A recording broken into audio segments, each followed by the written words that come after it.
All right, everybody. I'm just sorry about that. I'm running a little bit late. And I do want to welcome you all to the UORadio TalkShow, episode number 24 on January 28th, 2006, the place where we take all your gripes, concerns, and questions to the masses. So I want to go ahead and start off by introducing everybody here and everything. Let me just tweak the music here a little bit so you guys can hear me over the music. We're going to try a little bit something different this time, and we're actually going to try playing some background music in the background. So if you hear the music and the music is drowning me out, let me know over here on the IRC. But like I said, I want to go ahead and introduce my panel guests here with me today. We have Kalel from Sonoma, who's our news manager for UORadio. I want to go ahead and have her say hello to everybody out there. Go ahead, Kalel, say hello to everybody out there. Hello, everyone. It's me, Kalel. All right, and good having you here with us today. And we also have a little special guest here with us today. We have Cyber Nickel, who's joining us here on the talk show. And if I'm not mistaken, he plays on Siege Perilous. Say hello to everybody out there, Cyber. Hello, everyone. Nice to be with you today. Yep, it's always great having new people around and everything. And some of you guys might be wondering, why do we have Cybernick over here with us? And why do we call him a special guest? Well, I'll tell you why. Because a lot of people, there's a lot of brokers out there who, sell game time codes and stuff like that, like kind of like what I do and everything, but they just do not actively participate with Ultima Online. However, Cybernickel does. So, that's why I figure it would be very appropriate to maybe invite him over and have him on the talk show here with us today. But moving on, we have Spiderbite from Siege Perilous as well, who's joining us here today. So say hello to everybody out there. Hello, Cesaria. Good to see you again. Yet another week. Yep, and it's another week. We're going to be talking about a lot of great and wonderful things, as always. And, of course, we have Dor from Sonoma. Say hello to everybody out there. Hey, howdy. Happy Saturday. Yeah, happy Saturday. And then, last but not least, we have Strife from, I think it's Baja. Is that correct, Strife? Yeah, I'm the sole Baja representative, I believe. Hello. Yeah, we can't get too many people from Baja. I don't know what the deal is with Baja, but hopefully we'll start seeing more people from Baja coming over here and joining us on the weekly talk show and everything. So what I'm going to do is go ahead and dive right into the topic of discussion throughout the week. And the first topic we have here and everything is going to be discussing Publish 39, which has been a really interesting topic. I don't know if you guys are excited about Publish 39 and what's coming with it, but let me quickly go down the list of things that are coming with Publish 39 here. And let's see. Let me just adjust this music a little bit. All right. And let's see. Let me pull out that list. All right. For all you people out there who are not aware about Publish 39, it's going to be coming out to the test center near you on Monday, if I'm not mistaken. So come tomorrow, not tomorrow, but the day after tomorrow, you will be able to check out some of the new things that are coming with the Publish 39 to the test center. And some of the things are, in which I would like to highlight here today, is going to be the new player guided tour system and the font improvements, default layout, and spring decor collection items to the Japanese starter kit, and quest updates and additions. So we're going to go down a list and talk about each one of these things and get some feedback from you guys here with me today and see what you guys think about it. So starting off, we're going to be talking about the, let's see, what can I start with? Let me just pull up my notes here. And the first thing I want to talk about is the changes for the 2D login screen. Do you feel this is something that was badly needed, something long overdue? Are you sick of the current 2D login screen, little castle and everything? I mean, because we've been looking at that login screen for a very long time now. And I'm kind of wondering, are you glad that this new 2D login screen change is, being revamped to make it look something different? And are you curious as to what it looks like or going to look like come Monday or whatever? And let's see, Spiderbite, go ahead. As far as the aesthetics of it go, the castle in the background, that sort of thing, I really could care less. Usually when I'm logging in, it's because I've been disconnected, or I'm just getting into the game right away and I'm in a hurry to get in. So as far as the aesthetics on the screen when my login comes up, I could care less what's in the background. They could put Barney back there, the dinosaur, for all I care. What I'd like to see on that is the same thing as a 3D, where I don't know if it's in a 3D or not. I thought it was, but what they do need is a drop-down for those of us with multiple characters, because on Siege we only get one character per slot, so a lot of us have multiple characters, and it's a pain having to go copy and paste your username, paste it in there, because most of us come up with pretty intricate usernames to avoid the hacking situations. Functionality, I guess, is what I would rather see time spent on for the login screen, and not the aesthetics of it. But that's just my opinion. Yeah. Well, me personally, I'm just glad to see something being done about the 2D login screen, because I'm just personally sick of looking at it, and I'm not even really sure when the last time they actually changed it. Because I remember first it was like this treasure chest box opening up to the players whenever you was getting ready to log in and everything, and then they switched over to the one we have now. And ever since, I think we have been stuck with that login screen image and everything. But I think this is some a much-needed facelift for the game, because, just appearance-wise and everything, it really should look inviting, not stale, gray, and old. I'm kind of hoping that they'll add some new colors, give it some vibrant colors, give some life to the login screen, because that's the first thing you see when you get into the game or about to enter the game, the login screen. So starting with Kalel, going with Kalel, what do you think about it? Really, I never pay much attention to the login screen, because all I'm doing is typing my name, typing my password. So it's never really affected me that much, but I have heard a lot of people say that they miss the old treasure chest from like pre-T2A, or, why can't it be prettier like on 3D or things like that. As far as a scroll-down menu, for functionality, yes, that would, I suppose, make sense. But if you have a lot of people in and out of your home or whatever, that's a really bad idea, because then anybody sees all of your account.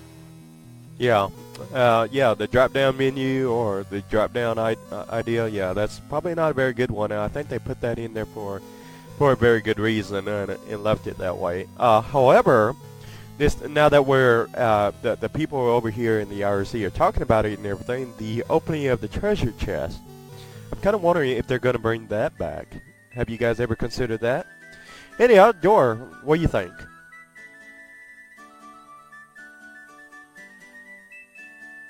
Dor?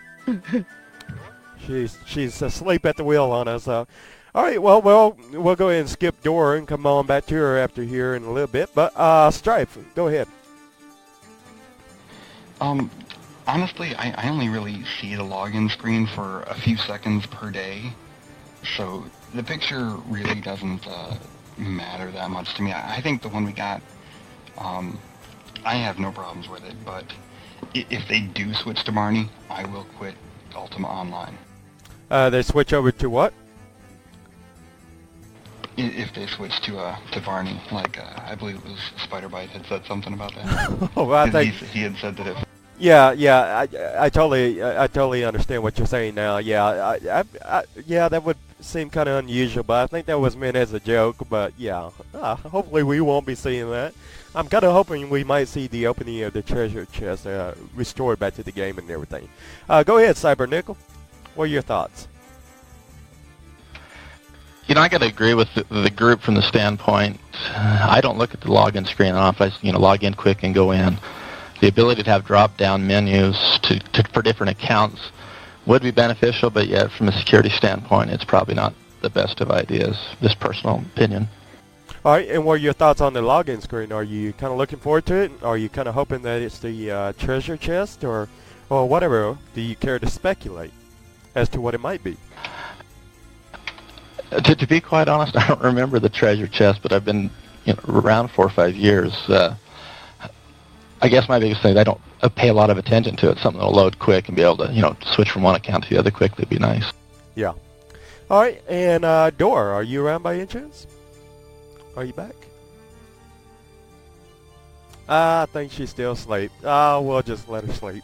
But anyways, moving along to our next topic here and everything with regards to Publish 39, we're going to have, let's see, the 2 new usable fonts. Are you looking forward to it? Are you going to play around with it? And do you think you'll probably end up using it maybe, perhaps? I'm kind of wondering, what are y'all thoughts on the new fonts which are being added? Are you, I don't know about you guys, but I am actually looking forward to some of these new fonts because, I mean, some of the fonts we got right now in the game are kind of hard to read. Some are just like plain downright ugly and everything. And so, anybody have any feedback or responses on the fonts? Are you guys happy about it? Excited? What on the side note? Now that I think about it, on the fonts and everything, since you guys are not helping me out with this, I'm going to actually put a side note onto that and everything, that the fonts and everything, the way it's set up right now is that the fonts will not be viewable over in the journal. So the new fonts that they're introducing and everything will not be viewable in the journal. That's the only drawback from what I can remember hearing Mr. Tack talk about. Spider-Bite, what do you have to say? I would like to see the interface for the entire options menu, made a little bit more user-friendly. After all the years that I've played, I still have a problem having, font colors especially show up, because right now, by a default, they're so hard to read or decipher between who's saying what, who's doing what. The fonts themselves, as long as they're in English, I could care less, but I would like it to be a little bit more user-friendly as to switching around, and especially, maybe make it client-side too, so that we can transfer those preferences when, we reinstall UO, which happens to many of us all the time, or move it to a different computer, so that we're not starting all over trying to figure out how to do that again, because it was a year and a half earlier that we did it the first time. Any fixes to the fonts that they can do, to make them easier to read in the journal, etc., is fine by me. Yeah, I totally agree. And yeah, whenever you go to reinstall the game and everything, I kind of wish they kind of like save the information or somewhere, or give you the ability, because I know whenever you do something or whatever, I really hate going in and having to set up all my options over again. I mean, that's a pain in the butt. Especially all your macros, if you know what I'm talking about. If you don't have UO Assist, that is, it's just a pain. And Cybernickel, go ahead. I have the same problem with the colors. The fonts themselves I don't have as much problem with, but the ability to change the colors. For some reason, I always get stuck with hot pink when I'm doing transactions, and it just kind of gives me a funny feel. Yeah. All right, and Dor, do you have any thoughts on that? Well, we'll try to give you a little. She's not asleep at the wheel, by the way, folks. She's just having some trouble figuring out how this thing works. Try saying something now, Dor. Don't know what's going on with her, but anyways, moving along. I guess she's just gonna have to stick to the old keyboard. Moving along, we're going to be talking about the new player guided tour. Do you think this will be great for the new players to learn about Ultima Online? And will you be testing this out personally whenever they come out on the test center with it? So, are you guys kind of like thinking this will be great for the new players to learn more about Ultima Online, some of the things that they probably didn't know about before, or what? Anybody? No? Cybernickel, go ahead. I kind of like interested to see, what the new tours and quest things are. I think it would be nice, and it's probably not capable to have it done, but shard specific. For instance, I spent a lot of time on Siege. Siege has a totally different rule set than all the rest of the shards, and so it would be nice to certain shards have different things that go on, but it'd be nice to see something specific quest-wise by shard. Yeah, I totally agree with you on that. And Stripe, go ahead. Well, when I got into Ultima Online, I was lucky enough to have had a friend that introduced me to the game, so I kind of had someone there to give me a tour. But for like really new players who are just discovering the game on their own, I can see how it would probably be a pretty good thing. Yeah, I'm actually kind of curious as to what it's going to be like and everything, because if I do remember correctly, they do have something already in place to that effect. But how much different will it be is yet to be seen. Spider-Bite, well, go ahead. I'm going to just touch on what Cybernickel said. Yeah, it'd be many times, as we all know, these publishers tend to throw stuff into the game that affect the majority, which is the production shards, but tend to overlook the effects it might have on Siege. And I would definitely going to be interested in testing it out to see if are these tours or these quests going to be campable by the the people that might make it less than enjoyable for a brand new player to Siege. In addition, we have what is it? I think it's like 40 hours or renounce your new status, your young status to UO before you're allowed to come over to Siege Perilous. Still, even if somebody who's been around UO for 2 or 3 years, when they come over to Siege, it's a brand new experience to them. And I think we need custom quests or tours because basically what we do on Siege is as soon as we see or find out about a new person, many of us will go out and give them a tour ourselves. So it comes into play then, do we even need that at all on Siege? Right.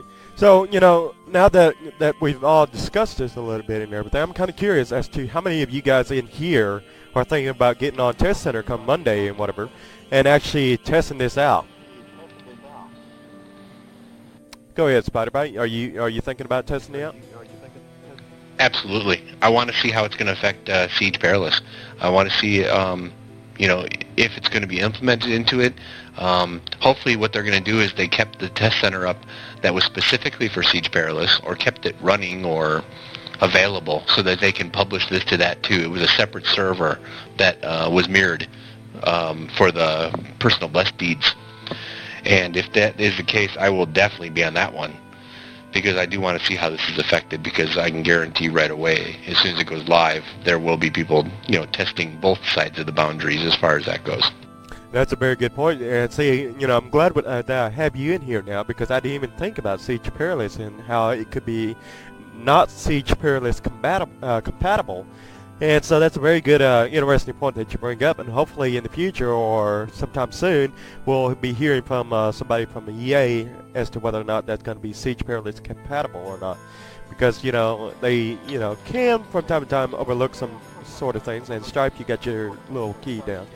Go ahead, Cybernickel. I think, the original quest they had when you start out, the little tour thing gives you, it was okay, but I think that there does need to be some enhancements there. There needs to be something done, to get the player involvement with it and to get the player base built up again. A lot of people that have gone off and played other games or haven't experienced UO yet, and any way you can get somebody in and get them to run through it, even if there's something they can do. I think they used to have the 10-day codes or the 7-day codes where somebody could get on and move around, kind of experience it without jumping in full force. Yeah. I'm really interested to see how much different it is from the old one, because I did at one point in time set up a new account and everything. And I remember whenever I first logged into the game and everything, I had the young tag and everything, and I logged in at the Britain Inn and everything, and I had the little yellow moon gate waiting there for me, and then whenever you went into this yellow moon gate, it would take you through a new guided tour or whatever. And it basically was like a dungeon or something like that, like kind of like Despise or something, but it was a newbie dungeon with rats in there and stuff like that. And I'm kind of wondering how much different it is from that one, and is this new one going to be replacing the old one, or is it going to be like adding to what's already there? That's what I'm really interested in seeing what's going to happen. But moving along, we're going to go to the next part here, and that's about the new quest being added in, which is geared to new players. Do you think they will be more exciting to a new player? Will it be something that will be exciting for them? I guess we can't really even answer that one. But so we're just going to go ahead and skip that one and move over to the sticky health bars for all targetables. So anything that moves that can be targeted, you're going to have sticky health bars in Publish 39, which I guess means if they go off screen and come back or whatever, maybe a player included. If they go off screen or an animal go off screen and comes back, you can still target them and take them out. I mean, are you guys looking for that or what? Spiderbite, go ahead.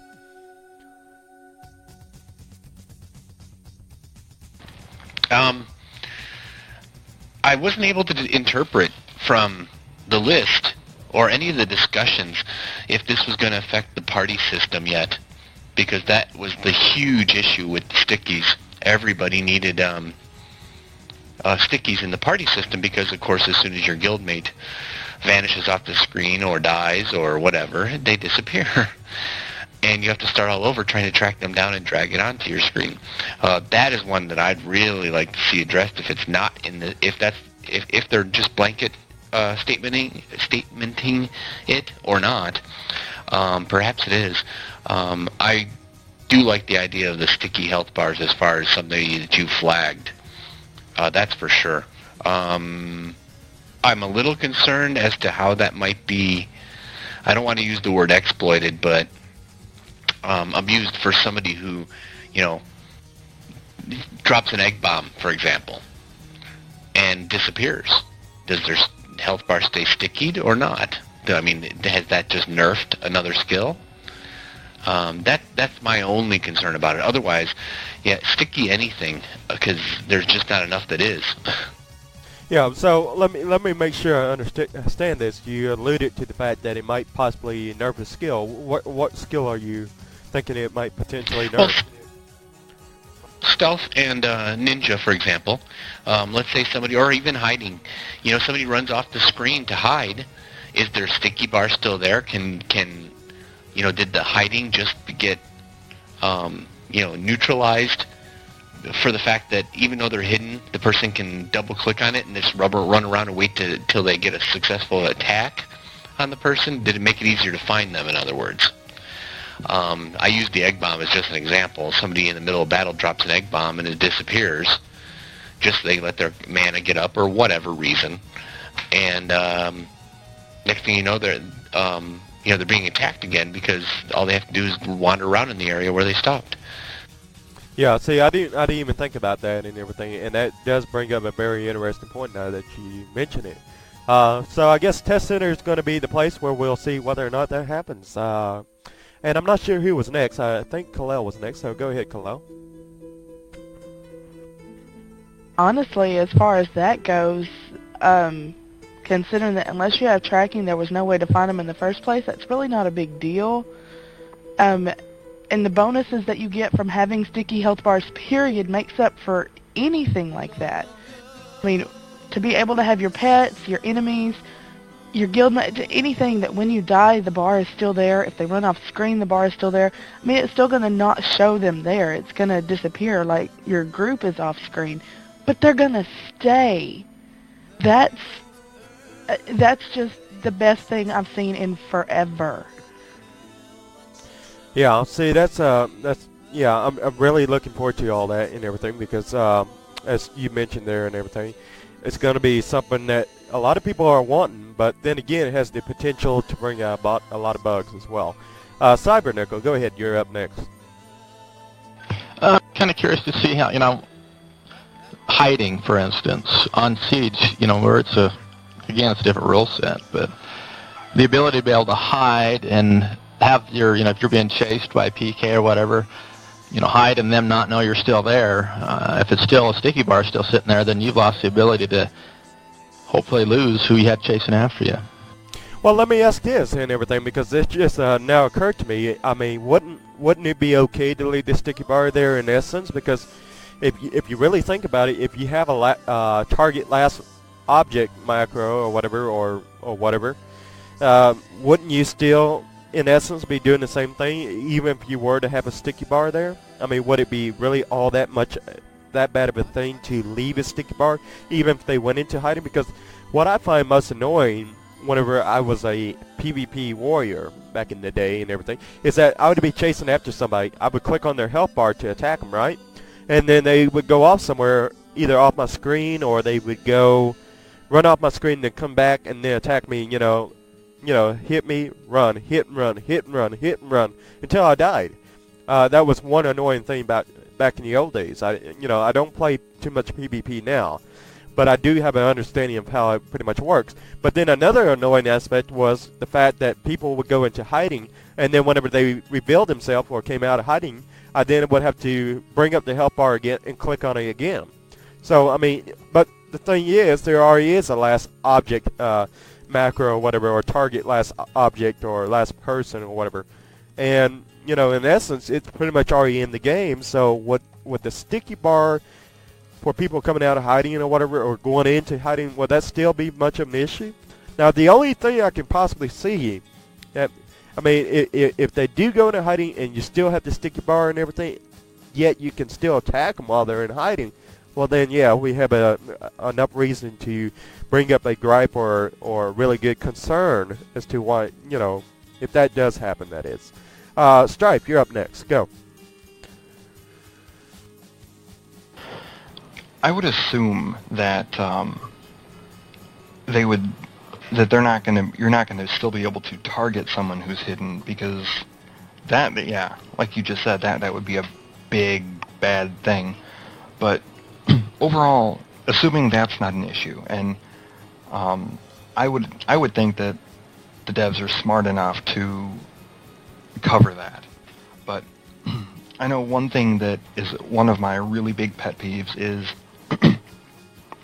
when I'm fighting something, if it's something that, like, I'm kind of borderline on skill level as to whether I should really be trying to kill it or not, if I run off to heal and then I come back to find that it has completely healed itself, and I just don't like the shock factor there of like the past 5 to 10 minutes that I've been working on killing this thing have just gotten reset. I'd like to know ahead of time if it has also healed itself. Yeah. And Kalel, go ahead. I just wanted to say, as far as the being able to target people that are hidden with the health bar, unless they did something different, I mean, you can't do that now with somebody in your party that's hidden. Like, even your own guildmates or allies and stuff, if they're hidden, you can't target them with spells or anything, even protective or helpful spells. Yeah. So I really don't see how that might be an issue. Yeah, let's hope that is not an issue, but it does have the potential to be an issue, and I think that's what we're all really concerned about, whether or not it will be an issue or not. So hopefully, they've done enough tweaking on it already to the point where it's not necessarily needed for us to go, hey, well, we just found this little bug and everything. Hopefully, they thought that far ahead is all. I think that's what we're all pretty much trying to say here. So, going over to the next item on here on the list of published 39 release note, and which is over here, which I'm reading off, by the way. The spring decor collection items. I would imagine this is something similar to the evil decor items, in which we had a little while back, as some of you guys may remember. However, this is going to be a set of house decoration items to be included in the Japanese starter kit, available in February, in which these items will be available through UOGamecodes.com beginning in March. So let me ask you guys, how do you guys feel about these items being available to the Japanese in February and not to, Americans, Europeans, and other parts of the world at the same time? How do you guys feel about it, there being a delay about a month? And do you see anybody out there capitalizing on this potentially in the future with the 1 month gap, time gap or whatever between the territories and stuff? So last but not least, are you considering purchasing these whenever they do become available? if you like them, that is, on Test Center. Kalel, go ahead. Well, I wasn't around at the time that the evil decor items came out, but I mean, were they? I mean, I guess I need a question answered first. Were they not available to Japanese shards or to Japanese people when they did, or what? How did that work? Because if that was like a complete UO publish where those were available, then having that in their starter kit doesn't seem very fair that we have to purchase them separately. Otherwise, yeah, if it's something I like, I wouldn't have any aversion to buying it, because I did have to buy some of the evil decor items because I wasn't around then until they were offered as codes. Yeah, you see, that's a really interesting question, and quite frankly, I don't know the answer to your question there, but yeah, that's definitely something worth looking into and making an argument on in the future. However, the way it was is that, you basically went over to this website over at UO.com, and they had like a little promotional page. You put in your account name and everything, and then you would submit it, and then it would send you an email with the promotional decor item code, and then you would go and get them and enter that promotion code into your, promotion area, and then it would basically give you the evil decor items. They was giving those out for free for a while there. So, that's really interesting. I never really thought to ask maybe the Japanese community. However, I do have somebody over in the Japanese community who I'll probably end up asking that very question and see whether or not they got them at the same time we did, or did they get them a month later, like we're going to be getting them a month later from now. But anyways, moving on, Cybernickel, you're up. It's kind of interesting. I think anybody would tell you that the majority of the subscriptions come from the United States. But, today's the final day you can convert your codes to tokens for the Soul Stones. And one of the main reasons they delayed that back to today was the simple fact that Europe didn't get the codes, or didn't get the boxes out as soon as we did here in the States. So I don't think there's a lot of advantage to have the Japanese shards and such come on with it first. I don't foresee there being a lot of problems there. But at the same point, generally we always get the codes, or get the things first. It's not bad, to let other areas get it first and have us take it second or third once in a while. Well, that's, I can see where you come from on that whole ideal and everything. However, the American market was the first market, for Ultima Online, I would imagine. However, that's getting onto another whole entire tangent and everything. But I do want to point out something that JC, the builder, brought to my attention and everything. He had mentioned that someone posted on U-Haul that the 8th edition box was never made available in Japan, and they could only be purchased by buying them in the U.S. and having them shipped to them in Japan. So I'm not sure if that's true or not, but I would have to assume that is, because I know that it's generally the case for the people also over in the UK and other parts of Europe. So I don't think that was just the people over in Asia, but also the people in Europe that was affected by the 8th edition box. Dor, go ahead.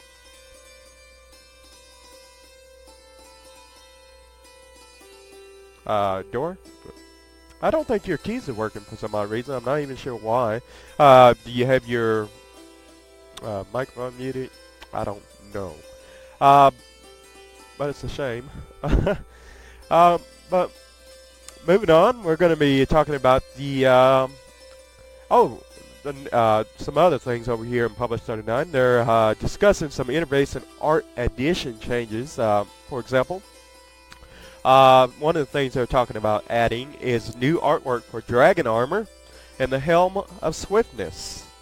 I guess what that means is they're going to be taking the Dragon Armor from the 3D look that is currently in the 2D and giving it some unique 2D characteristics. Are you guys kind of looking forward to the changes in which they'll be bringing about to the Dragon Armor? You think it's needed? You think it's bad? You're not looking forward to it, or what? Go ahead, Spider Bite. Yeah, I think it would be great to see Dragon Armor get some attention as far as artwork goes, but wasn't there more, and it is more of a question because I guess I hadn't been paying attention, but I thought Dragon Armor was all but useless nowadays. Giving it some sort of potency of some sort other than just being decorative? Well, see, I've never really thought about that, but I would imagine that would be something that the designers would have to go in there, or the live team would have to go in there and give it some more potency, or more usefulness, because, I mean, all I can gather from the notes here is that they're simply just changing the artwork, the placeholder for it, not so much the properties of the Dragon Armor or whatever. So whether or not it gets widely used or not after they put in a new artwork for it is yet to remain seen. But from what I can gather from the notes here that are going to be coming out with Publish 39, it doesn't anywhere mention the fact that they might be possibly changing the properties on it. Is that what you're referring to when you say potency? Maybe changing properties? Yeah, exactly. I mean, it just seems to me they're always working on the aesthetics of everything, and before they start working on the mechanics. And the mechanics of it are what need to be adjusted. If they want Dragon Armor to be useful for people to actually wear it, as far as PVM or PvP goes, then they need to address the mechanics of it first. If you click on people's paper dolls, they wear some ugly stuff, but that's because it's useful to them. I think people are more concerned with, how a piece of armor functions. If you're going to keep Dragon Armor in the game, that's great. Don't make it aesthetically improved. If you're doing that, all you're doing is decorating the people sitting at the bank every day. If you want it to be actually utilized and thus go into the economy where people are losing it, going out and buying more, making more, then make it useful first, then concentrate on making it pretty. That was my point. See, and that you bring up a very good point and everything, because even though they might make all these changes to the Dragon Armor and how it appears and its appearance and all that good stuff, what really upsets me about the whole way that is, just the way you described it. Pretty much people wear ugly stuff just for the properties and everything. They don't necessarily dress up to be unique or anything of that nature. They simply go with the items with the best properties, whether it mismatches or not. Even if they stick out like a sore thumb, they're going to wear it because it just gives them the best properties. And to me, that is absolutely wrong, because, I'm looking over here on Europa with a guild called Baronship of Cove and everything, and I'm seeing them going around like the classical days where you actually had guild uniforms, people dressing up in a shadow armor, not so much for the properties, but for the role-playing aspect, because it fits in with the aspect of the game and what you're playing, which is role-playing. And now that's just thrown out the window for whatever item properties now that you can get nowadays. And I just think that's absolutely stupid for a game, that you can no longer be unique or even customize yourself as to how you appear anymore, because the game's all about the properties. And that's why I am sick to death of the AOS, everything that came up after AOS. I'm really one day hope that we'll see a pre-UR or something, or just get rid of the item properties altogether. A lot of people are going to disagree with me on that, but I just cannot agree with something that forces people into going, or for the most part gets people to ignore what they're wearing for the sake of item properties. It shouldn't be that way, and right now that's the leading factor whenever somebody puts on a piece of armor, or the determining factor, whether or not it has the good properties. Whether it matches, they don't care. Go ahead, Spider-Bite. Well, no, you make a good point, and yes, you're right. But, being in the world, being UO that we are right now, we're stuck with properties. Especially Cybernickel and myself on Siege Perilous, and the other folks like in the IRC, like Good Guy, Pappy Joe, Rumpy, all the rest of us. That's vital. That's survival. I've gone out wearing some really funny stuff. Right now I look like Hannibal Lecter because I'm stuck with a Gorget from the SE, from the Samurai expansion. And because it just happens to have the best mods, just so maybe I can survive a fight. And that was just the third thing I threw on today, after blowing through and losing, armor. So yes, I agree with you as far as I wish we could do that. I like to dress all in black and play my little vampire role. But when it comes right down to it, it's basic survival. You got to also remember on all the production charts, there's insurance, so RP guilds have no problem running around Feluca on the production charts wearing their uniforms. I think that's awesome. But they have no risk of losing it. All they're losing is 600 gold pieces per piece or whatever the cost is of insurance. And, where people that play elsewhere, again, this is just something I guess needs to be looked at because the devs all the time, tend to overlook the bleed into Siege and the Japanese version of Siege as well. How it's going to affect us. And, Dragon Armor, wonderful. It'll look great. I'd wear it at like ceremonies and stuff, and events that occur that are protected. But beyond that, I get shoved in a chest. Well, speaking of which, we're talking about Dragon Armor and everything. I just remember when you actually used to see players wearing little deer hats and bear hats and stuff like that. And now you don't even see that. Because most people are just going simply with the item that gives them the most properties. Nobody's even being goofy anymore or dressing up real nice or dressing up for special occasions. I mean, yeah, I guess some people dress up for special occasions, but it's not really their first pick or whatever. So, I mean, it's like, fashion is secondary to item properties, and I think fashion is what's really missing in the game. I mean, if you look at my character and everything, I go around in a red and black outfit and everything. And it's not so much for the properties or anything. It's for the simple fact that, hey, I want to look nice whenever I appear in UO and everything. So, Cybernickel, you're up next. Go ahead. Well, it's one of the matching challenges in the world where when I go out during the day, my wife says you can't wear that. It doesn't match. When I play the game, I really don't worry about what it looks like. I think Spiderbite talked about it. In Siege, it's all about what you wear. But you will see, even on Siege, you have guilds that'll wear certain items, whether it be a sash or an apron or those type of things. There is some stuff that designates, guilds apart, even though a lot of people wear a lot of the same armor. There are some ways to differentiate.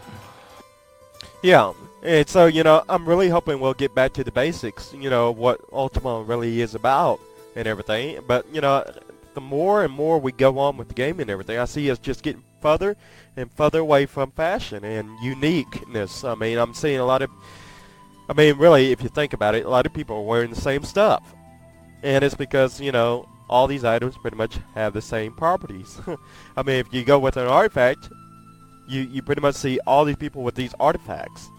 And it's everybody out there with this artifact, just about. Because, I mean, how long have we had artifacts in the game? Now, everyone and their brother pretty much has an artifact. Where do we draw the line and say, look, this is starting to become a problem because we have no way to get these artifacts out of the system. We have no way of losing these artifacts, except unless you forget to insure your item, but they're still in the system. So, I mean, where do we draw the line? I mean, I'm really looking forward to the day where this gets addressed, because I think it's one of the sore spots of UO, because there's just no unique characteristics to dressing up anymore, Anyhow, Kalel, what are your thoughts? Well, after listening to Mr. Tact at the reading Mr. Tact at the HOC and going through a lot of the ideas and stuff that's in U-Haul and how the developers respond, they really seem to want to make big changes. As far as them being able to do so in a timely manner, I don't know if they'll be able to, because they have jobs too. They have to do what EA tells them. But it is a big priority, and most of them hate the system the way it is now and want to fix it. They want crafters to be able to do stuff again. I remember years ago when I had a vendor right outside Moonglow at the very little first house on the road in Moonglow, and I stocked that vendor. All she had on her was leather armor sets. GM, regular leather, spined, horned, and barbed. Full sets. And they sold out every day. Now you can't give GM leather away. If it's not runicked, or if it's not something that's been enhanced, or it's not an artifact, it's worthless. And that's where a lot of the problem is coming in. Yeah, so, in essence, what you're describing here, and I'm just basically recapping what you said, is that, basically we have all this stuff where you no longer even need people to craft stuff anymore, because there's always something better, that you can get. And like you said and everything, I think it's really sad when you can't even give the regular leather armor or even GM crafty armor doesn't mean anything. And as much as the developers, have a passion and sincerity in wanting to fix the game, my biggest, this is what I, at the end of every day, this is my true and God-honest thoughts of Ultima Online. I think about all the problems and all the things that need to be fixed in Ultima Online. I mean, they are huge problems that need to be fixed in the game. Really, if you think about it, you get to the core of Ultima Online. There's a lot of fundamental problems with the game itself. Yes, I don't like to say these things because it's not necessarily, a good thing for EA to be touting around Ultima Online with all these huge problems. I mean, we have economic problems, we have crafting problems, and PvP problems and everything else. So, really, I see a desire for the team to want to fix all these, but realistically, can this team pull it off in time before they get pulled away off to some other project? To save for another expansion or whatever else. Are they going to be able to fix all these major problems in the game? The economy, the crafting, the PvP, you name it. Are they going to be able to fix it all before they get dragged away to the next expansion? Because I guarantee you, when they get dragged away to the next expansion, they're going to be, just pretty much the whole entire team is going to be entirely focused on that. And I sometimes cannot help but to get the impression that they are understaffed at EA. And I can't help to get the impression that, sometimes, even though they express the willingness to make these changes and everything, I just don't think they have enough manpower or resources to make it all possible, at a, in a timely manner before they get dragged away somewhere. And that's my biggest concern. Are they going to ever be able to get it together to where they can address all these problems in the game? Or are we going to drag them away and take them off and say, hey, look, we need this expansion just to keep the game, because on one side of the coin, you have all these people that want to see all these things fixed. And then on the other side, you have all these people that are just tired of stale content because, whenever EA is working on fixing the game, you ain't going to see no new content pretty much. So, really, that's my biggest, headache at the end of the day, or my biggest concern. And my question to you guys, do you think they'll ever pull it off? Spiderbite, go ahead. Well, yeah, I don't know if they're going to be able to pull it off or not. Some people have touched on insurance being the end of the crafter, and yeah, and in the IRC channel, they're agreeing. Yeah, insurance, that's the reason that crafters still, I'm not going to say thrive, but still make a living. My best friends on Siege are actually crafters, believe it or not. Because I'm in PvP and I'm a wannabe PK, but I'm more PvP and bad at it. At that, I go through a lot of armor, and it is just more convenient for me to go to my friends and say, please repair this for me, and then repay them in some way or another.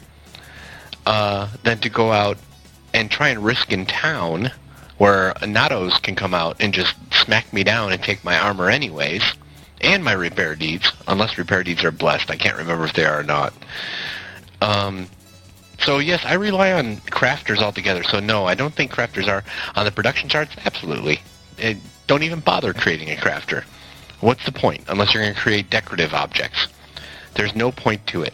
Nobody will buy anything from you. They're going to go out and farm it. They're going to go out and insure it. It's a waste of time. Take crafting off of the production charts altogether. There's no point to it unless it's for decorative house designs.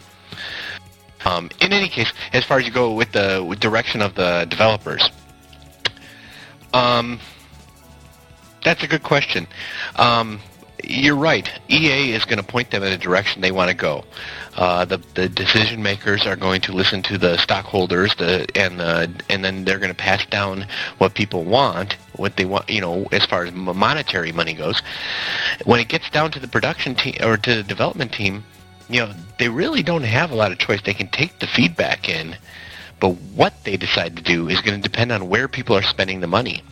While they're still offering these, tokens and stuff like that for sale online, expansions, it's all going to go where people are spending the money. And unfortunately, as far as I'm concerned, that's my opinion, unfortunately, it's going to go more towards making it more pretty. And they're going to ignore the mechanics. Yeah. Can I jump in? Sure. I think one of the things you got to realize too, and then this is from Electronic Arts' standpoint, is Ultima for us is a game and a way for us to use it. For them, it's a business. It's all about business and how to make money. Part of the problem you have to look at right now, and it's not something that's just happening now, but it's happened in the last couple of years, is where does Ultima get their money from? Or where does the company get their money from? It comes from subscriptions. The problem we have now is you've got a lot of illegal game time codes that people are using to play the game. That means that's less money that goes to the company. That's less money that they can have for developers. That's less money for expansions. If they don't have the money or the resources there, how are they going to make the changes? How are they going to make the fixes? That you hear the development talking about a lot where they don't have the ability or the resources to be able to make all these changes they'd like to make. And part of it, quite simply, is the revenue's not there that used to be. Yeah, there's probably still, you hear the numbers, 100, 200,000 accounts out there. But in some discussions with EA, they figure that probably half of those are illegal codes and just trying to track them down. They don't have the resources to track down and nail the guys that are doing it. Yeah. So, and that's a very good point that you bring up there because, I see these people out there myself, just being a broker myself, much like you. I just have to wonder, how do they do it? And, now that you said it all and everything, I guess it makes all perfect sense and everything. And, wow, yeah, it just blows my mind because, at the end of the day, I had to wonder, which team needs to have more people on it? The live team, which pretty much fixes all these problems, or the designer team? Because the designer team, they're the one that comes out with all the new content and everything for expansions and stuff like that. So really, which department needs more resources, the live team or the designer team? And I'm asking you listeners out there, which way would you have it? If you want to comment on this or whatever, get over here into the IRC chat on the IRC network and join the UORadio channel, and give us your feedback. Because I'd like to know, where would you have it if you had a say as to where the resources went? But, that's what really bothers me at the end of the day because, I just feel like there's maybe two people working in the live department because really you only hear from one or two people out of the live department, so you really have to wonder just exactly how big is the live department. I mean, if you want to talk, if it's just Mr. Tact over there, then we got some problems because one man to tackle a huge code and a huge problem such as those which I mentioned earlier and everything. That's going to take a lot more people than just one person. I hope to God it's not just one person. That's all I can say at the end of the day. Cyber Nickel, what are your thoughts? Well, I think we've all seen that the live team is reducing in numbers and the dev team is reducing in numbers. And it comes back to, they only have so much money. If they don't have the resources, they can't spread it out.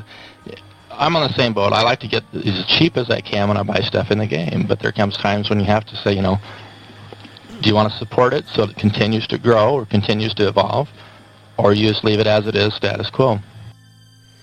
Yeah. I just hope we'll see some radical changes coming up here in the year 2006, which is the year we're in. But, there's still 11 more months for them to pull off some radical changes. Just kind of hoping that we don't see another expansion for a while. Hopefully, I think it was August in which they came out with the expansion. Isn't that right, Cyber? Well.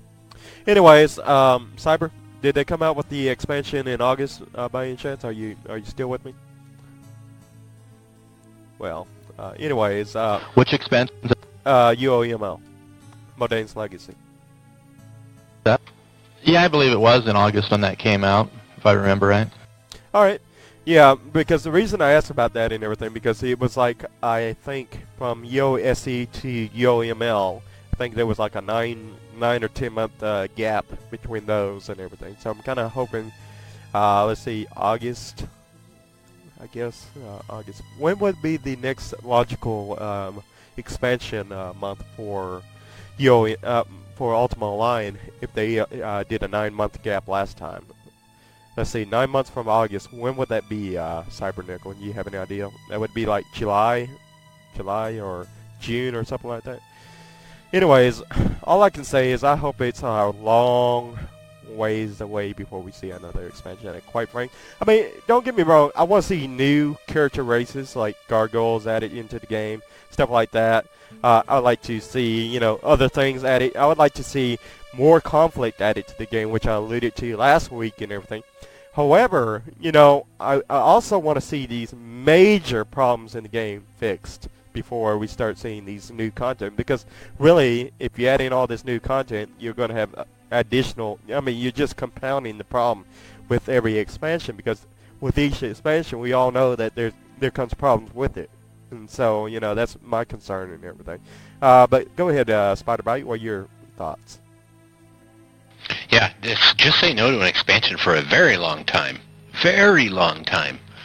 We don't need one this year at all. We need all the existing stuff fixed. There's so much stuff in there. Everybody knows that I can barely stomach to even wander into the UO hall, but, some people are griping about genuine things that need to be fixed. The rest are just griping. But there is stuff. There are exploits out there. The huge one right now is the mirror image inside of towns that is allowing people to not reds and stuff like that. And yes, it's getting some attention, but they throw in there, you will not be able to do this on Trammel. They don't, and that's where it leaves off. So that'll be interesting to see where that goes. Does that still mean in Feluca you can kill somebody, a red that walks into the bank without any talent at all? Just get them guard whacked? That's just an example of hundreds I could think of that need to be addressed first. Secondly, without introducing a whole new set of problems, as you alluded to, you bring in all kinds of stuff. God, yes, I'd like to see orcs as a race choice. I'd love to see all kinds of people, different races, because I know RP is one of the things that killed a lot of Feluca and the other shards, and the orcs I miss a lot. We have tons. Elves should have been pushed to the side. We should have had a lot of other races that people were already playing in RP fashion brought in first. I know elves have been played, but the orcs were huge. The undead were huge. In any case, no more. Not another expansion for a very long time. Put that money elsewhere. Cybernickel is saying it. It's where the money's at. It costs them a fortune to put out a whole new expansion. spend that money in development and making the current player base happy, so they can then go and spread the word and bring it in, because word of mouth is going to be their best business, not where they lie on the shelf at EB Games. Yeah. See, you just touched on another sore spot for me is the fact that he introduced the elves instead of the gargoyles or something like, orcs or something. I mean, I still to this day wish they, I mean, even though the expansion, it was cool and all, it just wasn't my cup of tea at the end of the day. I mean, elves in Ultima Online, I was just like, it still hasn't quite, really gotten my liking. But anyways, Cybernick, go ahead. I think one of the things, I agree, they don't need another expansion. It used to be 18 to 20 months they do an expansion. But, with all the new artifacts and the different things that have come out in the game, take a new player and be able to be out there dueling dragons or dealing with high-end monsters fairly quickly, maybe it's time to take a look at the existing parameters they have, the existing monsters they have. I'll admit, I love having my white worm and my mare out on siege taking out a dragon. I can take out a dragon or a poison elemental in about 15, 20 seconds. But realistically, it should take a while. Even the Paragons, you can have a battle with the Paragon dragon for 5-6 minutes, even with the best of tamers or whatever you've got.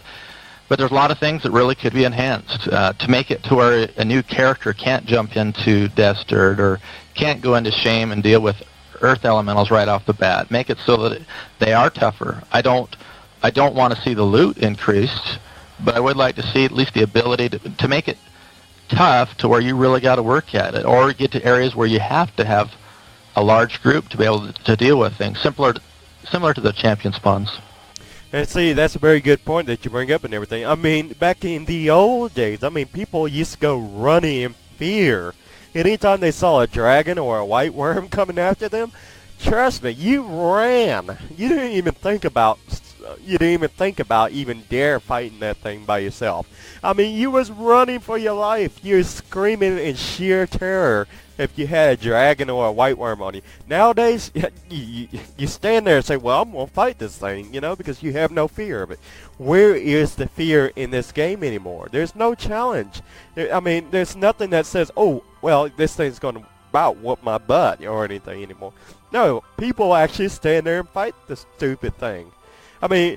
That's what think about it, folks. A dragon. Now, in real life, if you was facing a dragon, would you be able to slay that dragon by yourself? I think not. It's going to take an army to take down that dragon in real life. Or just say a dinosaur. If there was a dinosaur right before you, looking at you, about to eat you, you think you'd be able to take that thing down by yourself? I think not. It just realistically doesn't make any sense that one person can go out there and take down a dragon in 15 seconds. Absolutely not. Absolutely not. But anyways, Spider-Bite, what do you have to say about that? You just brought up a great idea. When you mentioned the dragons, it's kind of funny because me and Catherine, who hangs out in IRC here, went to help our friend Malika this morning because she got killed by a couple of PKs in a dungeon in Destard with dragons in it. And you know what? I never even thought twice about the dragons. Not even twice. As a matter of fact, while we're sitting there getting her resurrected, making sure she gets her beetle back home safely and then back with us again, we're sitting there chatting while while dragons are firing upon us. And I died once out of just paying more attention to the conversation than I was the dragon.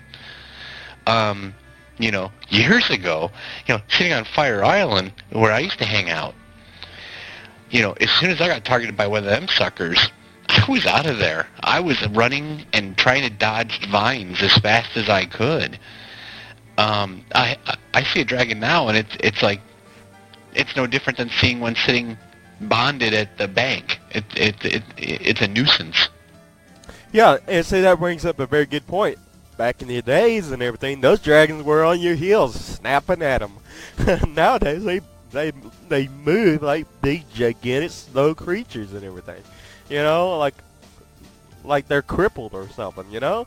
And that just doesn't seem right to me. I mean, those things ought to be snapping at your heel. I mean that was the thing about back in the old days, and now how they are now. They just stand there and look at you and then growl and nothing else. I mean, they're not even snapping at your heels. Go ahead, Cyber. Well, the challenge isn't there anymore. I mean, I think that's what makes it so that you're not as concerned about what's coming after you. It was like just talking with Spidey on the IRC channel. Siege, you have the challenge. The challenge isn't the monsters. It's when you're out farming or working the monsters of who's going to come around the corner, whether it's VMP, EB2, whoever. That's what brings the challenge there. But the game itself and dealing with monsters, the challenge isn't there anymore. It's not that hard to go out and get a character quickly up to speed. They talk about ROT on Siege. It takes you 2 weeks to GM a skill just because of the way that system works. And it adds back into the game. You got to work for it.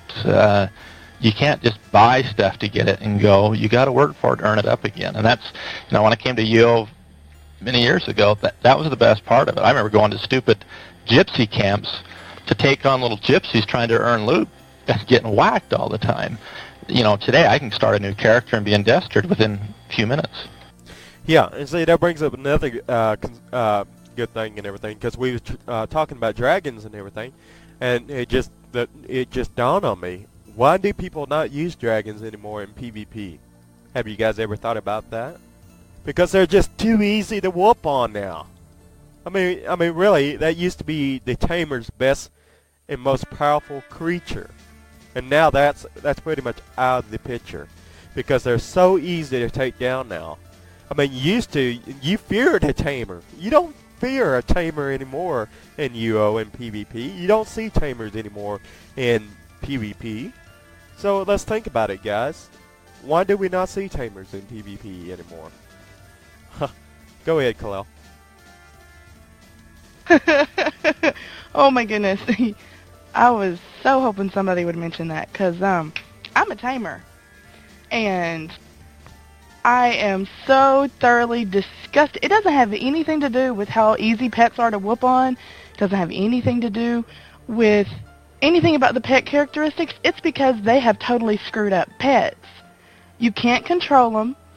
You can't order them to do anything because they're too busy. If they're being targeted by anything, you're screwed. They don't guard. It's completely impractical. You cannot do anything with a pet and have any control over it and do a good job. Now, you can use a summoning ball. That's what a lot of people have learned to do, is just constantly be hitting that summoning ball to keep them with them. But I've had several instances where my pet just stood there, and it was guarding me, and I got smacked a few times and went splat. Pet still just stood there. The person then turned on the pet, and the pet still just stood there, never once attacked the person. So that's what's got to do with the tamers being missing from PvP now. Yeah, so, and see, that's just, and now that you mention it and everything, I really, you see, that, gosh darn it, when I think about it, I really wish somebody at the UOHOC had mentioned something about that to Mr. Tagged. I wish, to honest God, that somebody had mentioned something about that, because that is something that really needs to be addressed during the PvP revamp. It really does need to be something, because that would have fit in perfectly with the whole Falucan PvP aspect. I guarantee you, that should have been asked. Did you by any chance submit that question yesterday? When they, not yesterday, but did you submit it? Yes, I did, and it did not get asked. It got bypassed. Oh, you're kidding. Well, I'll tell you what. We'll just have to get on U-Haul after the show and everything, and just stir up a little uproar about that. And hopefully we'll get somebody's attention over at EA about that, or hopefully somebody out at EA is listening into this and saying, you know what, you're absolutely right about that. We need to look into that. I'm kind of hoping, and I really do hope we'll see that addressed in the future, because that is something that I've noticed that was missing from PvP nowadays. Just no more monsters. I'd like to see them back into, in the loop of things when it comes to PvP. Anyhow, go ahead, Spider-Bite. Oh, just a quick comment. When, because I PvP, and like I said before, badly, but I do it on a daily basis, and it occurs to me that when you said that, it's almost funny because I laugh. I don't laugh. I'm sorry. I don't even laugh. I don't even pay attention when a dragon's chasing me, as you mentioned earlier. I can have 2 dragons sicked on me, and I don't even pay attention. What I do pay attention to is all of a sudden I see a room beetle come at me, and I'm hightailing it. They introduced a bigger monster, and I think that's why the dragons and the white worms were being ignored or put in the stables or even released for these new monsters. What are the, I don't know what the dogs are called. I've never been able to pronounce them. But there's another one. It's like, oh crap, and you're running. As I'm a Dex Noxer, and I'm out of there quick. The birds too. Before that, they introduce all the new ones, new pets. The dragons have been forgotten. Yeah, that's definitely the case. Room beetles. I don't know too much about them. I know they're big, hideous creatures and everything. So what I'm gonna do, excuse me, I'm gonna ask Kalel to tell us a bit about the room beetles. Are they a lot stronger than the dragons, or what? Go ahead, Kalel.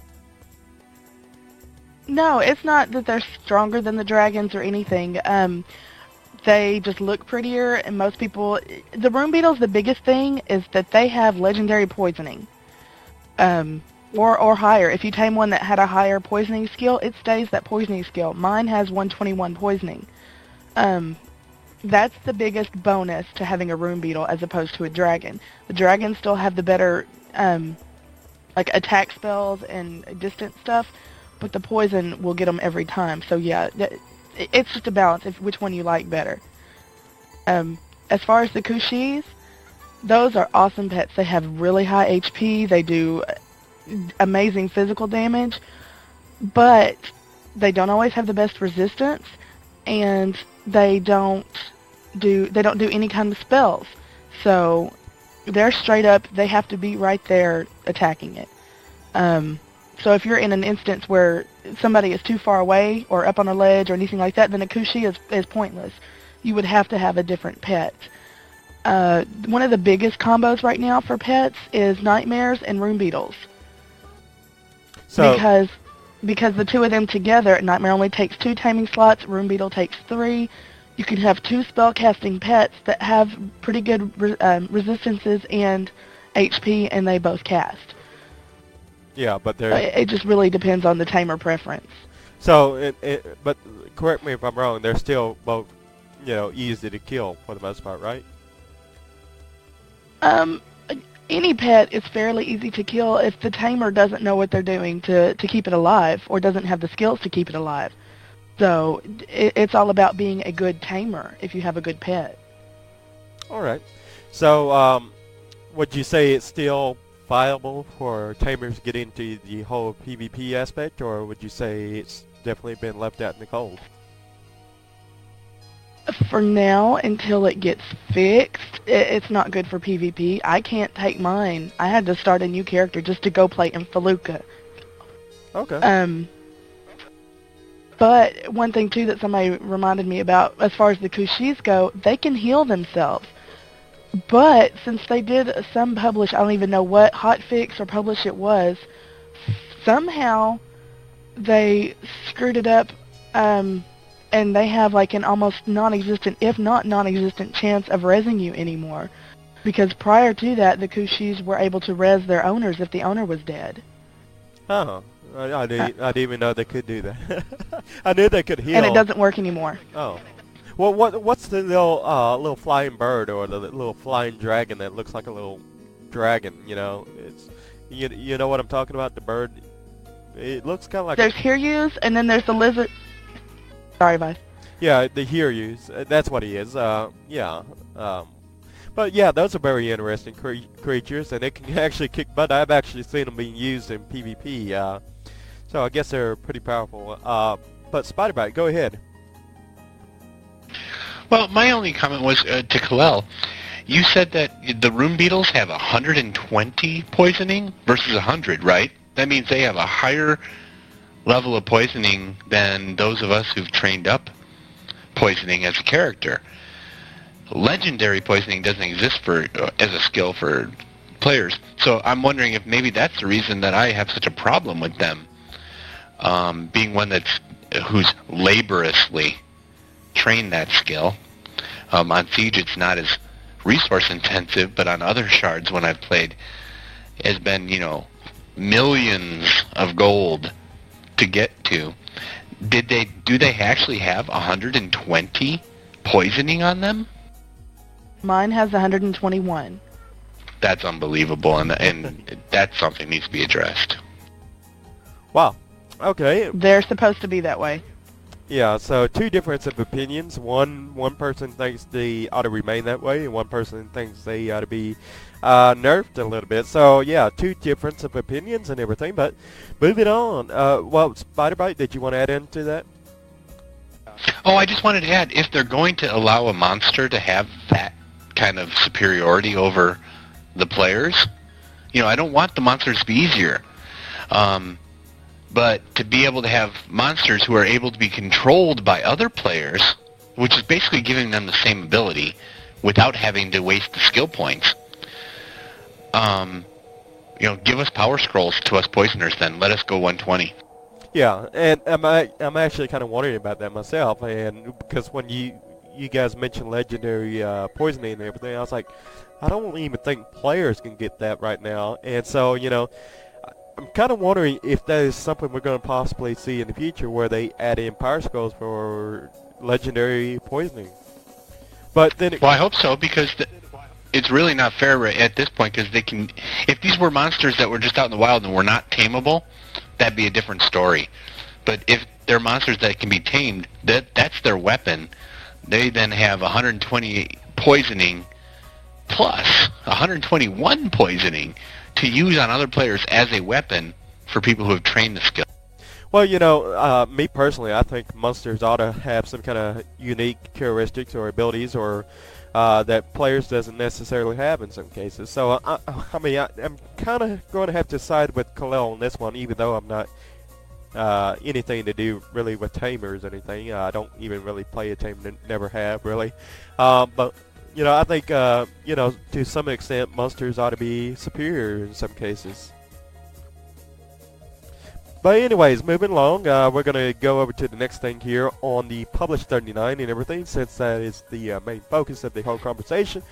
We're going to be talking about the, because somebody mentioned earlier about mirror images or whatever, and one of the bug fixes / exploits, which is going to be fixed, is players will no longer be able to attack mirror images to gain skill or cause harm to another players in Trammel.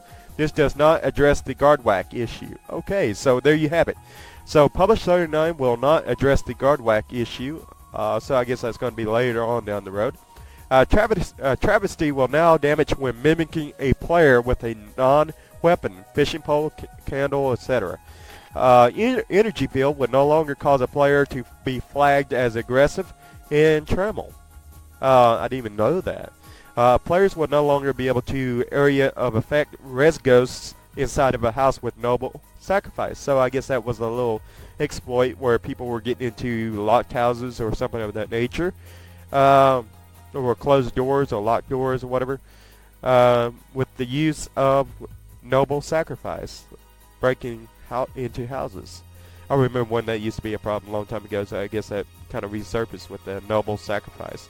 Let's see. Players will no longer be able to provoke pets on the other players in a guard zone to get them to get guard killed. So, for all you people that are being attacked or guard killed because a player provoked a monster on you or whatever, or a pet, you won't be getting guard whacks, supposedly. Let's see, other bug fixes in which are coming. Lethal Dart in Broken Shaft Quest will now work properly. Ocyan Grimoire can no longer be blessed by leaving in a secured bag overnight on Siege. I don't know if you guys, and that's really interesting and everything, because on Siege, it specifically mentions Siege, and maybe you guys might know something more about that. I'm not even sure if I'm pronouncing it right. Ocyan Grimoire, I think that's how you pronounce it. What are your thoughts about that, Spider? Do you know anything about what I'm talking about? That particular one, no. What I was getting at was the earlier fixes was the, especially it troubles me in just about every single soul on the shard, except those using it.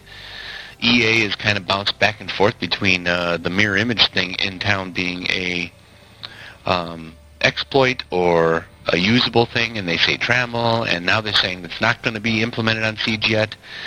That's where it affects us the most, and Feluca, of course, and that troubles me. Great. And I have nothing against trammel. I have trammel characters. Let me go by saying that before I make my next statement. But great, you made them more safer, but we're still being, exploited. Again, you can't play a raid character going to town, period, anymore. It's impossible. You're whacked because it's allowed by the GMs. In any case, the other one was the provoking a pet. I'm hoping that this is going to be addressed as well and taken care of, because at that one point you were able to provoke a chicken on somebody, and you got guard whacked, and the person who provoked the chicken got looting rights and would take stuff off of you that was blessed at one point. That part I think they got fixed. For your last question, the Grimoire, I don't know. I have one to my name. I almost want to plug it for sale because I don't use it. Because it's not blessed. I've never tried it. I've never heard of anybody trying it. And I've never heard of anybody on Siege talking about it, so I don't even know why they're addressing that when there are much bigger issues at stake. Right. Well, I guess that pretty much covers that one. But, another thing in which I've been annoyed by it, and which is getting fixed with Publish 39, is the Modane's 300th anniversary coin. It's now going to be movable. For all you people out there who have those coins in a secure container or whatever, or on the floor or whatever, who could not move them. They're not going to be movable, thank God, because I know I got some of my own and everything. Let's see what are some other things that are interesting here. Helmet swiftness will be able to be repaired in Publish 39. And let's see what other. I'm just quickly scrolling down here. I'm not even going to read them all, because if you want to read them all, you can pretty much. I'm just pretty much trying to cover the highlights, which I think will be very interesting for all you people out there who basically spammed or whatever, and you got the message saying you were squelched and you can't speak or whatever, or squelched or whatever. They're going to be replacing that by saying you cannot say anything at this time. You have been muted rather than squelched. Another thing is, in the future, when changing your gender to male with the tokens, with the gender change tokens, which I'm looking forward to, by the way, you'll be able to select a new facial hair, or you'll be able to select facial hair. So when you choose male, let's say you're going from female to male, you'll be able to select some facial hair. Let's see what else is going to be fixed. I think that's going to be pretty much do it. And so I guess what I need to ask you guys now, are you guys going to be discussing, or let me rephrase that, are you guys going to be purchasing the spring decor collection items? I don't know if I asked that question or not. I asked it, but I didn't quite get a response on that. Are you guys looking forward to it? And I think Kalel said she purchased the evil decor items, but I didn't think I heard her say she was going to buy the spring decor items. So starting down the list, Kalel, go. Yeah, I probably will, pick some, if they were, the evil decor, where you can just pick, whichever ones you liked. then yeah, depending on how they look, if I'm I like house deco stuff, and it saves lockdowns on building it yourself. Otherwise, no, I have no use for it. Yeah. Oh, okay. Well, I know I'll be probably getting myself a few of them at least, just to have on hand in case somebody wants to buy them with some yogurt or something like that. Spider-Bite, what do you think? Are you going to be buying? Nah, not right off the bat. If I do, of course, I'll probably come to you or Cybernickel, of course. And that's down the road. As everybody in UORadio who listens regularly knows, I'm marrying Catherine, and of course she will be buying as many as possible. And spending our bank boxes dry. As a matter of fact, is there a place we can register that she can as a bride, so we can get those items? Huh? I don't know. I'm deco challenged. For me, my houses can contain 3 floors and 3 rooms with chests stacked, and that's being remedied by people who are a little bit better at deco than me. But in the meantime, that's why I say that I'm not really into the deco stuff. Yeah. All right. I guess that answers the question from him. So, Cybernickel, are you going to be buying a bunch of them? I would imagine so. I can't sleep until I can purchase some. But to be quite honest, I probably won't, unless there's a lot of requests for it. Okay, well, let me ask you this. Are you really looking forward to the name change tokens and the gender tokens like I am, or are you on a different page? Yeah, I've already been in contact. As soon as it's set up to where I can, pick them up, I will do the name change and the gender. I think there's already a big demand for that. Yeah, I have to agree with you on that one. I'm definitely so much looking forward to that one myself. Let's see, Dora, did you have something that you wanted to add on that? Or let's see if your mic even works. I don't even think it works. But go ahead. Poor Dora. Yeah. Now we can talk so many bad things about her and she can't say anything back. You have no idea what kind of hell that would be if you did that. Yeah. Yeah, I can say, Dora, if it's okay for me to take this 10 million gold, don't say anything. All right. I'm going to take it. Snap, snap. Yeah. Go ahead, Kalel. I was just going to say something in response to what Spiderbite said as far as wedding registries. No, I don't think there is any site that does anything like that, but that's a really good suggestion to submit to UO Wedding if anybody's in good with any of them or anybody wants to pick that up. A UO Wedding registry would be an amazing idea. Actually, I kind of joked about it in a thread on the Siege forums about being registered at Cybernickels and Malika's and the others. I think it would be a great idea for the huge vendors like Cybernickel, who runs a huge vendor on the Shard, as well as Malika. All of them, and on every Shard. I think the vendors should have something set up where they can have a register, where it's a book lockdown, and this is what the wedding couple is looking for, and they can, go look for it and then charge the customer whatever it's worth. So, yeah, that is a great idea. Yeah, I'm glad you brought that up. I never thought about it realistically. I was always joking about it. Yeah, it's a very good point, and hopefully somebody from your wedding will be listening to this and hopefully make that little addition to it, because that'd be actually great. Go ahead, Cybernickel. I think that'd be something real. Coding-wise, I don't see how that could be that difficult to do.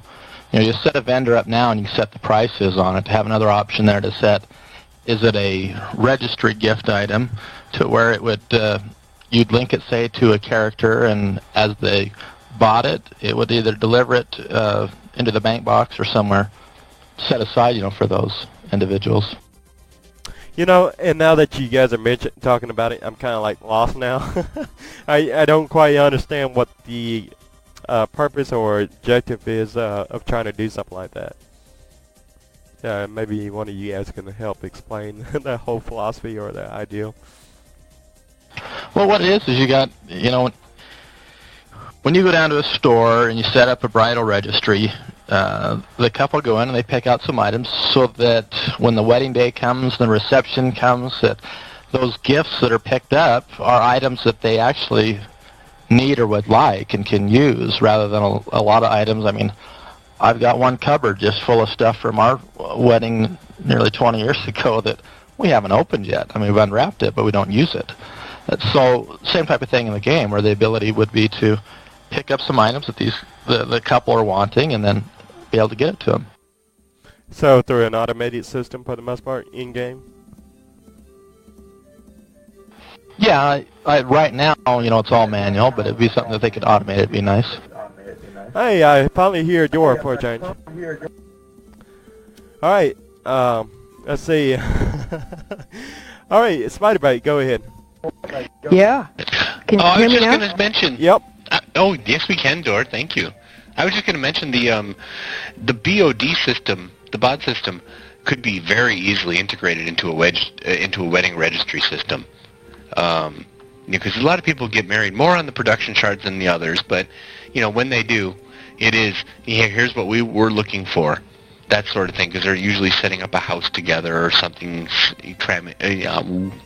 I almost used the T word. I'm sorry.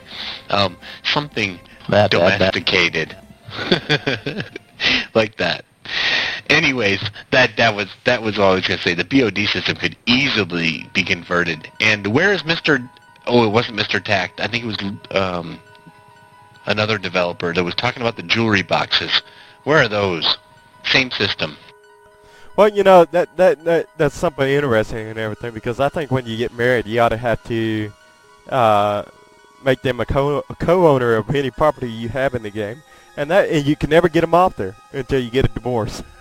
I just see that being something funny. I mean, I can just see the problems with that. It'd be like a month or two later down the road, get all mad at each other, decide that you guys no longer want to be married in game, and yet they still have access to half of your stuff. Or all of it, should I say in this case. Go ahead, Cyber. Divorce tokens for only 25 million. Yeah. Yeah. But anyways, go ahead, Kalel. As far as it being like an actual programmed system, I don't think that'd be such a good idea, because that would, I don't know, it just doesn't seem like a very good idea. Whereas if you go through brokers or you a wedding or something, you can actually set up a form that could easily be checked off. And that way, if you know somebody from like this shard way over here that is has no way to have something on this shard or whatever, or doesn't want to, shard transfer or what have you to get that item, they'll still have a full access to see what they want to get you or whatever, and just do it that way.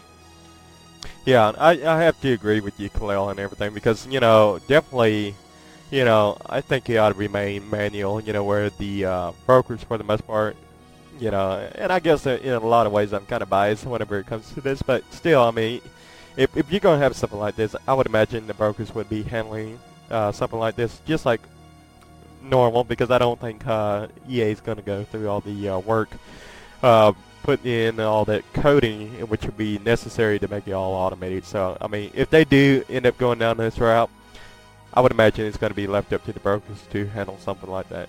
But anyways, we're getting down to the last 15 minutes of our show and everything before we wrap up.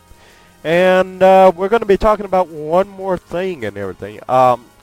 And that's the guild pages and everything. For all you people that was claiming that the guild pages were broke or were not updating properly and displaying the information like it should have in most cases, for a lot of you guys out there who had mentioned, I think last week or the week before, you guys were having problems having an accurate reporting of data on that page and everything. So I'm kind of wondering if you guys have noticed that and everything, because supposedly Ando reported that it should be working now. And so, Spider-Bite, has it been working for you now? Well, like I said last week, it was actually functioning up to date for me last week, and I had no problems with it. What I did notice is that it's much quicker, and I suspect that the code, because, Stratix and UO and many of them are based on PHP, which for non-technical people is just basically a programming language that runs completely off a database instead of static data. It's dynamic, so it should be up to date, live. Every time a database changes, so should the web page. In any case, what was happening is, I think it was, because when I heard that announcement that you just mentioned, I went and looked and did page view and all that other stuff, and saw that some of the calls to the database had been changed. I couldn't see directly because, of course, you're only looking at static data, and I'm getting way nerdy here, but I was noticing that it wasn't. I wasn't pulling anything out of my cache on my browser. The stuff where all your old data is saved in case you bring it up again a second time, and I think that might have had a lot to do with it. But in any case, whatever they did, it's updating, because what I did this morning was I changed one word in my guild charter, and it was changed within 10 minutes. So yes, that is the answer in a lot of words. It works. Excellent. I'm glad to hear that it's working now, and I'm glad to see that they fixed it in a timely manner. I mean, I think it only took them 2 or 3 weeks to get it all fixed and everything since we brought it up here on UORadio. So I'm definitely pleased with that and everything. What do you have to say, Kalel? Go ahead. Well, unless Spider has been on every single shard to test it, it may not be completely accurate, because they had most shards fixed, and there were still a couple that popped up, like I think Legends was the last one that they had to work on, and it's finally up too. But, so just saying that based on checking 1 or 2 shards, that kind of isn't totally accurate, because they have to do each one individually. Oh, I agree. Yeah. Well, I'm glad you pointed that out and everything, because I had kind of forgotten about that myself. Let's see here. What else can we talk about here? Let me have a little look. Oh, yeah. I wanted to point out JC the Builder. Apparently he had a problem with everything and was wanting to just... he didn't suggest that I mention anything about it. I just pretty much saw the story about where he lost a lot of artifacts on Atlantic and everything. And what had happened is that, he went out and got a new account code and everything. And he was going to put the house with all these artifacts in it on the new account until he could get it worked out or whatever. Well, what happened is that, when he did that and everything, the previous account had UOML, which gave him 20% extra storage space. But then he transferred the house over to an account that didn't have the 20% extra storage space. And he ended up losing a lot of artifacts because of that. And, and I think this was a widely known museum over in Atlantic. And I do feel for the guy, because I don't know what I would do. I don't know what I would do if that was if that was to happen to me. I would probably be pretty upset. So, I mean, really, I don't know if there's some kind of warning message or whatever if you switch over, from a 20% storage extra bonus to an account that doesn't have it. Does it give you a warning message or something of that nature, or what? I'm really curious about that, because I mean, really, that would suck if it was you. Door, go ahead. I'm appalled by the fact that all of his lockdowns were released instead of just say 20%, the 20% in excess. That makes no sense to me. That all or nothing. It's really frightening.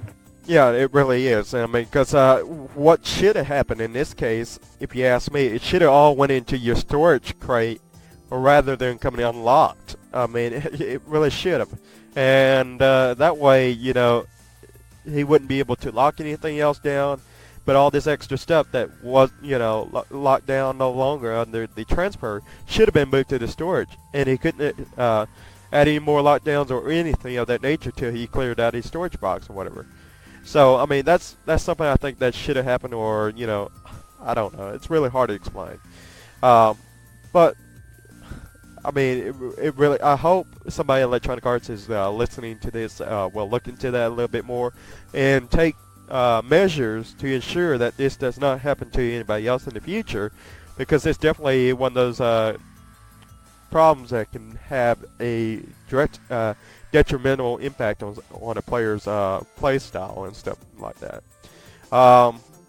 If I'm not mistaken, the guy lost a lot. I mean, like 100+ million gold worth of stuff. And yeah, I don't know what I would do. I still don't know what I would do. But we're going to go over to Cybernickel and everything. He has some results for us because a little while back, about 3 or 4 shows ago, we had talked about the soul stones, about the blue soul stones and everything. And I was asking the question of whether or not the green soul stones, if you use the green soul stones now, if they would be blue or would they retain their green color. So we're going to go over to Cybernickel and we're going to ask him whether or not that's the case. So Cybernickel, is the green soul stone tokens, do they come out blue or do they come out green? Well, actually, I actually had an old Soulstone code, but not even a token form yet, remaining back from when they were giving out the green one. So I converted it to a token, and it indeed came out as a green and not a blue. So it is hard-coded by code what color token you get. So say that again one more time. Did you get a blue or green? It was a green. I used an old code that should have been for a green token, and that's what it got. Okay, so that's how it works. I mean, I guess that answers my questions about the question which I raised 3 or 4 weeks, 3 or 4 episodes ago. But yeah, I'm reading a message over here from JC the Builder and everything. So what happened is it's not so much that it didn't go in the storage crate or whatever. It's the fact that it supposedly went into the storage crate, but then he went into house customization mode, and it like put all the stuff back to where it was before it went into the storage crate or something of that effect. And so then that's when everything become, released, and that, yeah, it got screwed.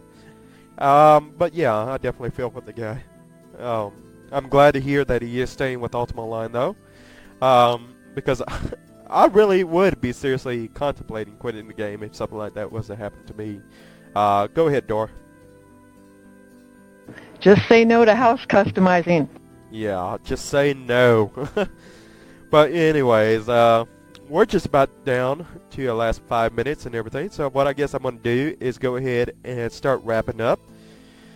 And go down with each staff member here and give them all, or every person here, not staff member, because not everybody here is a staff member, but I do want to go down the list and give them all an opportunity to say goodbye or hello or whatever, and then we'll go ahead and close up. Go ahead, Kalel. We're going to start with you, and she is from Sonoma, our news reporter. Go ahead and say goodbye to everybody out there. Thanks, everybody, for putting up with us and for listening in. And we'll catch you next time. Yep. Y'all be sure I'll come on back now. You hear? Yeah, I just love being goofy. But anyways, we have Cybernickel, who is a broker here with us today, and he plays on Siege Perilous. And here's something else. I get a lot of people that come over here and ask me, why would you invite another broker onto your show? Well, quite frankly, I don't care if they're a broker or if they, are competitive in nature with what I'm doing, in terms of code sales. The way I look at it is, he's a broker, I'm a broker. It's all business. You choose. It's really up to the player, So it doesn't affect me one bit. So at the end of the day, you guys are going to make your choices anyhow. Also, in addition, the reason I invited him, as I mentioned earlier, is because the fact he still plays Ultima Online, much like I do. And a lot of the brokers out there nowadays, they sell codes, but they really don't play the game. So, I mean, if I ever find out about any other brokers out there who are really widely known and everything that's still actively participating in the game, I just might bring them over. But go ahead, Cybernickel. Go ahead and say your goodbyes and everything else. I just want to add to your comment about the brokers. You actually find I've dealt with about all the brokers. There's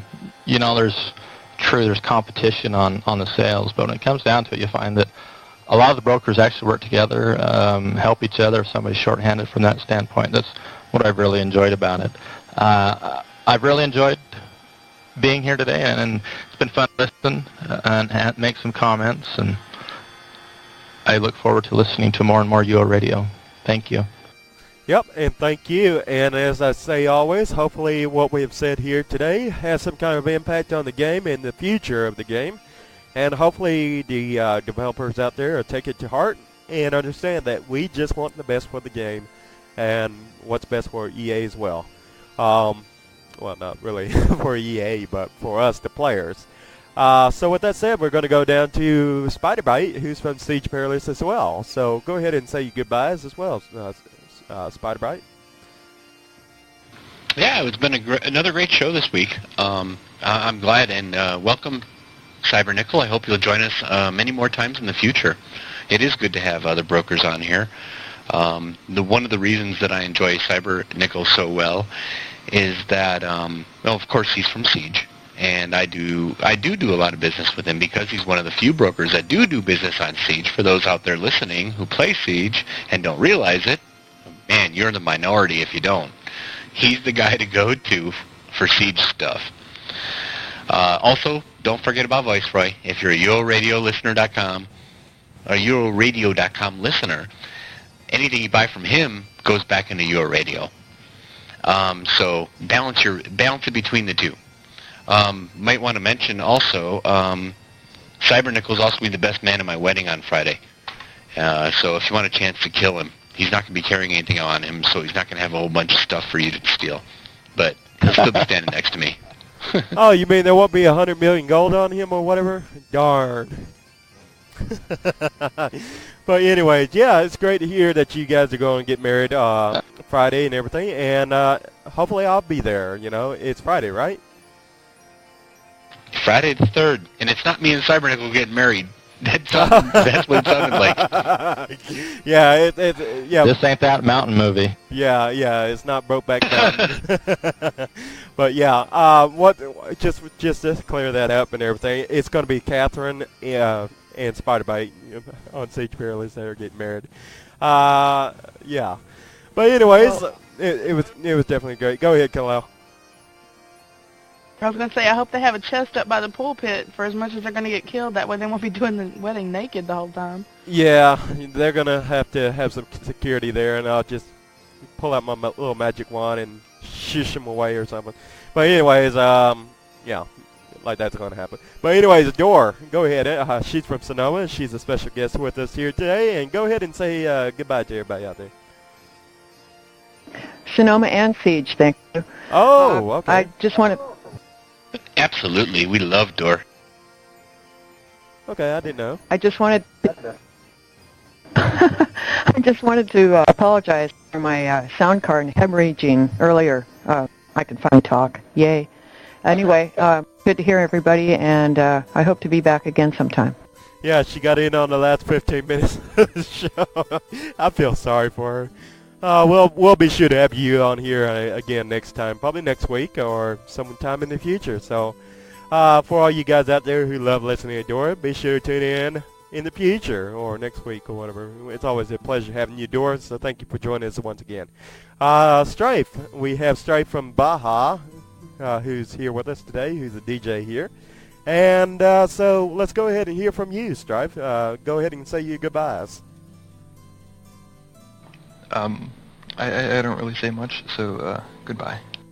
All right, and there you have it. You have it from Strife, and I am DJ Biceworth from UORadio, the owner.